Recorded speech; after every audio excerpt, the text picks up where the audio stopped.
Ay mga farmers, another day, another halaman na naman po tayo. At syempre dito na naman tayo sa Bumanlag, Austin Nursery. Ayan mga farmers, meron po tayo ditong golden coconut. Ayan. Ito, kilala po ito. Nag-originate po ito sa Thailand. Ayan.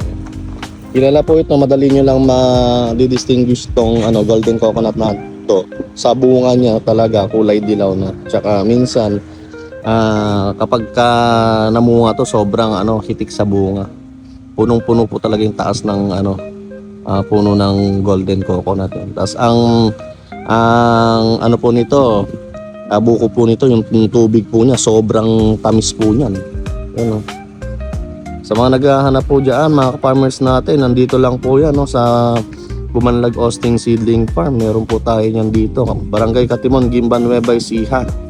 Hindi na po kayo mga farmers, tuloy-tuloy lang sa pagtatanim, maraming tanim, maraming aanihin.